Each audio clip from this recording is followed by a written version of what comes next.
Hi, welcome to my channel. My name is Annie and this is Unity Consciousness. Thank you so much for stopping by today. My day is always better with you in it. I'd like to welcome our new subscribers and also thank those of you who are returning for this week's energy update. And we've got a big week ahead. As mentioned in the last video, we're in between eclipses, meaning the veil is thinned, and at the end of the week, we will have the final eclipse in Taurus, closing out the eclipse season, even though the energy will be with us for quite some time. Before I get started, though, I want to thank my host. I'm actually in Portland, Oregon, visiting family, and beyond thankful to have this environment to share this week's update. So let's jump right in. At the beginning of the week, the energy is going to be very different, very trining energy, as opposed to later in the week when we jump into the partial full moon lunar eclipse in the sign of Taurus. So the week kicks off today with, Mercury is going to enter the sign of Scorpio. And tomorrow it's Scorpio season officially opens, but let's stick with today. So today Mercury enters Scorpio, and then immediately after entering Scorpio is going to trine Saturn. And what that means is, intense conversations. Scorpio is all about intensity, seeking truth, for the purpose of transformation, but getting right to it, right? So Mercury in Scorpio doesn't mince words. Superficiality isn't going to work, no more. So intense conversations or communications that seek truth. And I like the trine with Saturn, however. It kind of balances this energy out. It's really going to be helpful, not only today, not only tomorrow, but truly as we move through the partial full moon lunar eclipse. That energy is going to be saving grace for many, that's for sure. That Saturn influence provides stability and longevity, truly, as a result of communication. So the point of the communications, the purpose of the communications, is to stabilize an environment for the long haul. Again, Saturn's influence in a trine is stability for the long haul. Long-term planning, that sort of thing. Then tomorrow, which is the 23rd of October, happy birthday, Scorpio. Scorpio season officially opens. Sun does the same thing, follows the same path as Mercury, just behind it. So the Sun is going to enter Scorpio and stay there until the 22nd of November, and then going to trine Saturn, which is again retrograde in Pisces. So Scorpio energy, we talked about it a minute ago, but it's all about mystery, digging deep, trying to understand the purpose of something or why it happens that way. But, mystery solving, depth seeking, ruled by Pluto, modern day, Mars, ancient ruler, but drilling down, really digging into a situation for the purpose of transformation. Death and rebirth, the phoenix rising, these are all scorpionic themes, and that season is opening. So as I mentioned, superficiality is not going to manage. I mean, it's not going to happen. You're not going to settle for that if somebody's trying to give you a story that doesn't necessarily add up. You're going to call it what it is. You're just not going to tolerate it, that's for sure. And truth is the goal. If it doesn't resonate with you as a truth-based reality or something that you see as the truth, you're not going to have that either. So strategy will come easy. Scorpios are very strategic. As a matter of fact, tomorrow is my birthday, so I am truly a cusper. My sun sign is in Libra, 29 degrees, 54 minutes, so very, very close to Scorpio. I can certainly resonate with scorpionic energy. I have many planets aside from my sun sign in Scorpio. So it is it's a time of getting right to the truth of the matter, and just no more secrets. You're just not going to have any more secrets. Overturning stones so that you can find out what's the depth is underneath that. And the 3D understanding of Scorpio energy, let's be mindful of this and steer clear of this. So that's manipulation. Jealousy is a big theme for three-dimensional Scorpios, and vindictiveness, being wronged and holding a grudge forever just so that you can get that person or that whatever it is entity back at some point. Just again, if you feel this energy creeping up, step away from it. It's time to take a break at that point. But the trine to Saturn again stabilizes this energy. So the sun moves into Scorpio, then it connects with Saturn in a trine. I love this energy. It's going to stabilize that watery, intuitive influence. The mysterious Scorpio energy is going to be enhanced by the trine to Saturn. Self-discipline is something that is very strong with a Saturn influence, and so it will come easy for us now. We will be able to step away if we need to. And obviously, as the week progresses and the energy intensifies, literally moves from trine energy to this full moon, shedding things that don't resonate with us anymore, we're going to be needing to tap into that stabilizing energy of Saturn. So just hang on to that or tap into it as needed over the course of the week. Then on Friday, we have Mars, which is in the sign of Scorpio. Again, Mercury's now joined, Sun is there, and Mars is going to oppose Jupiter, which is retrograde in the sign of Taurus. This is very triggering energy, so be mindful on Friday. The full moon is partial full moon lunar eclipse is the very next day, but this energy comes in, it's the leading edge of it. So you may begin to feel this energy earlier in the week, but this is explosive, triggering energy that is going to lead us to that full moon lunar eclipse, asking us to let go of something. So this trigger point is there for purpose. Always the things happen for us, not to us. And we will be assessing it for the purpose of letting go. The Taurus axis, Scorpio Taurus axis, but because Mars is in Scorpio and it's opposing Jupiter retrograde in Taurus, that same axis that's going to be highlighted the very next day, it's all about resources, shared resources, self-worth, debts, shared debts, loans, mortgages, that type of thing. So these Mars opposing Jupiter, there could be a situation that arises with those themes relative to the house in which Taurus and Scorpio, that axis sits in your natal chart. And Jupiter is retrograde, so it's highly likely that this is not a new situation. It's something that you've dealt with before, which may be why it's such a triggering situation. Then on Saturday, as I suggested, we are going to have a partial full moon lunar eclipse in the sign of Taurus. This is the last eclipse closing out a cycle that began November of 2021.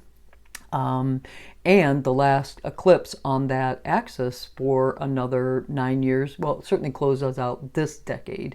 We won't be dealing with that energy again relative to an eclipse cycle. Eclipses themselves are very powerful energy. It is a full moon, which is emotional, on steroids. So expect very emotional closures, things that we need to let go of, so that we can continue to ascend to a higher level of ourself, our knowing, our being. There are 6 planets at the time of this partial full moon that are in fixed signs, so there's a lot of fixity that we are being asked to deal with at this time. The sun in Scorpio is, it's still trine Saturn. So like I said, I really do think that that's a saving grace, but we are going to be digging deep to transform for the long haul, which may be a result of a conversation, because remember, Mercury's already in Scorpio. There could be a conversation that's had that goes deep, wanting to seek the truth that is triggering, but also helping you to understand what you need to let go of. Be careful though, however, because Mercury is in Scorpio, and then it's going to conjunct Mars a little bit later, and man, I gotta tell you, that day, Sunday, just be mindful of your words. Scorpio energy, remember the stinger, and it gets to a point where you take it, and then Boom. There could be some very sharp communications. Be mindful of your words, be mindful of your actions, be mindful of your deeds, please, and be kind. First to yourself, but then to others. You're going to want to get to the truth of a situation at all costs, or could want to get to a situation, the base of a situation, at all costs. Get to the truth of it. I need to know. Let's get to the heart of the matter. We're going to do it right now. That dog with a bone that won't release it, that's kind of going to be what we're feeling here. Venus is the ruler of this full moon, partial full moon, lunar eclipse, and it was also the ruler of the last, or the first eclipse that we felt a couple of weeks ago in the sign of Libra. And Venus is still trine Jupiter. It's at a 7-degree orb, so it's not, not relatively close, but there's an influence there. And it's also going to trine Uranus. So there's certainly an element of surprise here. And we're dealing with eclipse energy, which it's a wild card. It is an absolute wild card. So Venus is ushering in relationship and financial transformations that in the end are good. The end result of all this is purposeful. It's all good. And depending on your personal planetary configurations in your natal chart, this could really be a parting gift. There could be a parting gift of sorts here with Jupiter influence and Uranus influence that comes in out of nowhere, a nice little parting gift that closes out this nodal axis cycle. Those last eclipses in a sign can really benefit folks that have heeded to the eclipse energy prior to this, since November of 2021, asking us to make changes, let go of things, start things that resonate with us, but more importantly, let go of things that need to be let go of. So there could be some significant positive influences with Venus here and the conversations that she is having with Jupiter and also with Uranus. So Venus is also with an orb of Kuiper Belt object Orcus, which is the oath, is not the oath breaker. He punishes oath breakers, or people who can't seem to keep their word, rule breakers, that sort of thing.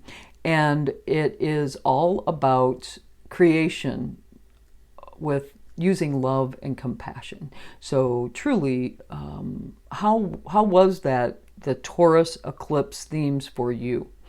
Was it a compassionate understanding, promoting stability, or was it about manipulation and control? The time will tell, but we'll see as this week progresses what we're being asked to take a look at. One final review to release. So how can we use this energy, right? Pause. Certainly pause. When you've got Mars in this situation with a partial full moon lunar eclipse, that can be very explosive energy. And then you've got the opposition to Jupiter, the triggering that can occur there. Pause before reacting or responding. Please respond if you can instead of reacting. That's the pause. Find balance in tried and true. Taurus, tried and true. That fixity and the need to constantly transform, which is that Scorpio energy. We're looking for a balance here. That's how we're going to be able to navigate this energy. Be mindful of stubbornness, Taurus, or fixity. Again, Taurus and Scorpio are both fixed signs, as well as sharp-tongued responses or reactions to situations. This is our opportunity, as I see it, to put past matters behind us. Creating space, let go of those things so we can create space that want to come in and usher in the new. Higher level of consciousness, other things that are coming in that help us reach that next level, the greatest good for us, but also as a collective for all. And with Saturn, stability and boundaries will help us with whatever arises. I love that Saturn influence this week. I truly do.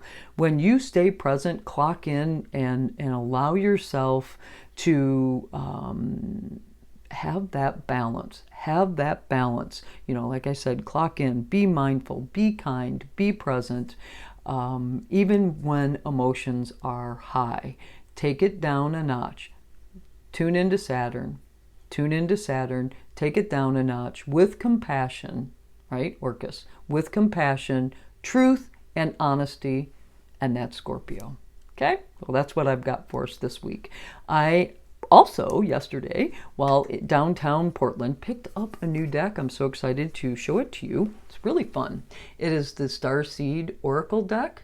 Rebecca Campbell and artwork by Danielle Noel. Love this deck. Got to know it a little bit yesterday, but I'm eager to, as I move forward, to get even more comfortable with the deck. And this card did jump out. This card is Your Life is a Canvas. Love it. So it is artist, manifestation, and creative accountability. Let's read what the book has to say. You're the artist of your life, and your life is a canvas. Take responsibility for your ability to create. Earth is known as a planet of manifestation. Your present moment is based on your past thoughts and beliefs. Your current thoughts determine your future. What kind of life do you want to create for your future? What are you being called to create? Reconnect with your manifesting power and align your thoughts, feelings, and actions with the vibration that matches them. It's never too late to start, and no experience is required. All you need is an open heart and open and consistent daily action. If you're not sure what you'd like to create, start instead with a feeling of deep gratitude for all that's good in your life right now.